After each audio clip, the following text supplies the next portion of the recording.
En este tercer vídeo de la lección 1 vamos a tener ocasión de conocer el yacimiento predinástico de Hieracómpolis y su cementerio HK6.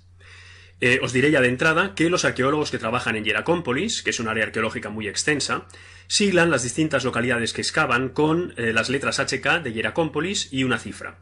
HK6 significa, por tanto, localidad 6 del yacimiento de Hieracómpolis. Antes de entrar en materia, es importante que nos situemos bien en el espacio. En este mapa podéis ver los principales yacimientos prehistóricos, predinásticos y de muy comienzos del dinástico del Valle del Nilo. Si os fijáis en la parte central del mapa, la que corresponde al sur del Alto Egipto, podréis ver que en esta zona el Nilo hace un meandro que lleva su curso primero hacia el este, y lo acerca al Mar Rojo, y después hacia el oeste. Es la zona de la actual ciudad de Luxor, antigua Tebas, que en este momento todavía no existía, que quedaría situada al sur del meandro, y de la ciudad de Coptos, que quedaría emplazada en su extremo más oriental. Pues bien, es precisamente esta zona, y las regiones inmediatamente al norte y al sur de la misma, la que nos va a interesar en este vídeo y en los dos siguientes. ¿Por qué razón?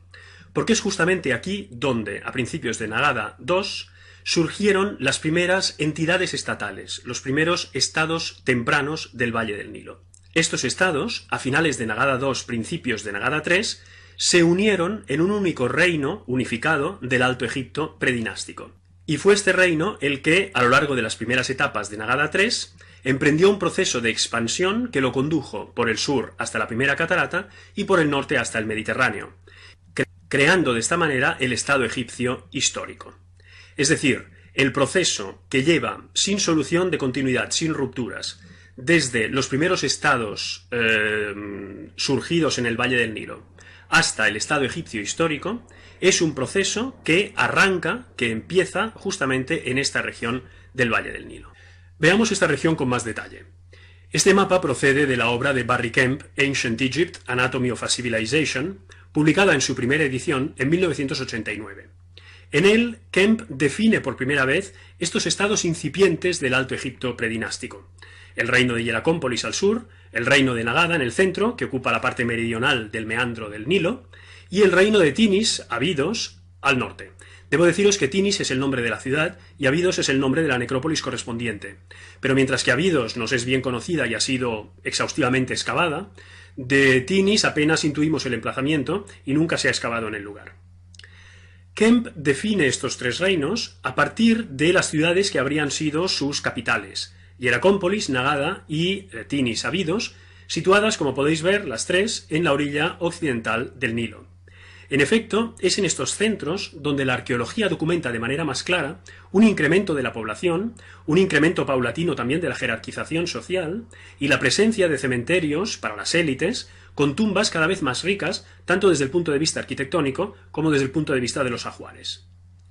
Si nos centramos ya en el reino de Hieracómpolis, este debe su riqueza básicamente a tres factores: a la explotación de los recursos minerales del desierto oriental adyacente, a los contactos comerciales con las poblaciones nubias para abastecerse de materias primas procedentes del África ecuatorial como marfil, ébano, pieles de felinos, huevos y plumas de avestruz, necesarios tanto para los cultos como para los ajuares de las tumbas de las élites, y a los contactos también con las poblaciones del norte, en especial con Palestina, de donde se importaba vino y aceite en grandes vasijas cerámicas que también han sido documentadas en las tumbas de las élites de Hieracómpolis.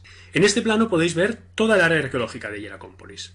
A la derecha tenéis la ciudad de Nehén, la Hieracómpolis histórica, que aunque fue fundada muy a finales del predinástico, no nos va a ocupar en este vídeo. Nos interesa el resto del área arqueológica de Hieracómpolis, que como podéis ver está delimitada por tres ejes topográficos principales. Uno de ellos es el límite entre la zona cultivada y el desierto, que es esta línea vertical que podéis ver a la derecha del plano. Y los otros dos son dos wadis, que van de este a oeste. En el centro, el Wadi Abu Sufyan, y al sur, el Wadi Hamsini, que delimita el yacimiento justamente por el sur. En el interior podéis ver toda una serie de localidades arqueológicas, sigladas con las letras HK y una cifra, como os decía al principio. Estas localidades son de tres tipos distintos. Hay zonas de hábitat, zonas de enterramiento y también zonas industriales, en las que se fabricaba, por ejemplo, cerveza, o pan, o cerámica. Como sabéis, a nosotros nos va a interesar ahora la localidad HK6. Se trata del cementerio de las élites de la Hieracómpolis predinástica. La tenéis en la parte superior del plano y se halla bien entrado el Wadi Abu Sufyan en el extremo noroccidental del yacimiento. He aquí el plano del cementerio HK6. Como podéis ver, se distinguen tres áreas de enterramiento bien diferenciadas. La primera es la que está justo en el centro. Es la más antigua, data de finales de Nagada I, principios de Nagada II, y consiste en pequeñas tumbas de fosa, entre las que destaca la T16, tumba 16. La segunda área es la que viene inmediatamente al sur de la primera, con estructuras de dimensiones bastante más considerables, entre las que destaca la T23, tumba 23. Esta parte del cementerio data de Nagada II a B.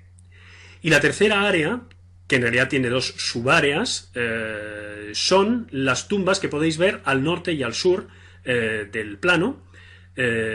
Por ejemplo, la T1, tumba 1, al norte, o la T2, tumba 2, al sur, que datan ya de Nagada III y que son tumbas más monumentales porque están construidas en adobe. El cementerio HK6 es importante porque en él se documentan por primera vez algunos rasgos definidores de la cultura funeraria del Antiguo Egipto.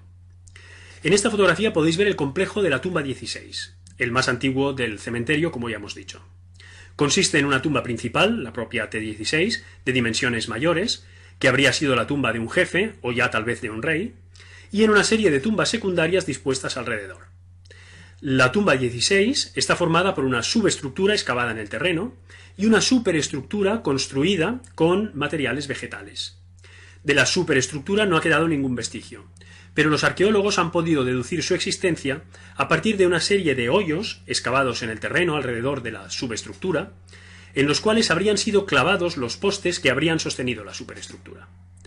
Tenemos, por tanto, una parte subterránea y una parte edificada por encima del nivel del suelo, ambas de planta cuadrangular. Pues bien, en esto consiste precisamente uno de los tipos más importantes de tumbas de toda la historia de la arquitectura egipcia, como es la mastaba, que tendría aquí su antecedente más antiguo conocido. En esta otra fotografía podéis ver la subestructura de la tumba 16, que es la parte excavada en el terreno, no la construcción central. La construcción central es de época algo posterior, de principios de Nagada III, porque la zona fue reutilizada. A pesar de esta reutilización, una buena parte del ajuar funerario de la tumba original, de la T16, ha podido ser recuperado. Entre los numerosos fragmentos cerámicos recuperados de la T16 destaca este que veis en la fotografía de la izquierda, en cuya superficie se halla grabada parte de la cabeza de la diosa Bat. El motivo completo podéis verlo en el dibujo de la izquierda. La diosa Bat es una diosa vaca, asociada al cielo, a los astros y también a la dualidad. Es una diosa bifronte, con dos caras. En los textos de las pirámides del Reino Antiguo, por ejemplo, el faraón es asimilado a Bat con sus dos caras, como podéis ver en este pasaje reproducido a la derecha de la diapositiva. En la parte superior de la famosa paleta de Narmer, primer rey de la primera dinastía, que aquí podéis ver en la fotografía inferior, las dos caras de Bat están esculpidas al lado y lado del nombre del rey. La asociación entre Bat y la monarquía faraónica es bien conocida, pero este fragmento de cerámica demuestra que esta asociación se remonta al origen mismo del poder regio en el Valle del Nilo. En esta otra diapositiva, en la fotografía de la izquierda, podéis ver otro de los elementos más significativos del ajuar de la T16. Se trata de dos máscaras funerarias. Estas máscaras funerarias son las más antiguas documentadas hasta la fecha en el Valle del Nilo e inauguran una tradición de la cual la famosa máscara de Tutankamón, hoy en el Museo del Cairo, es la realización más significativa, más vistosa y más conocida.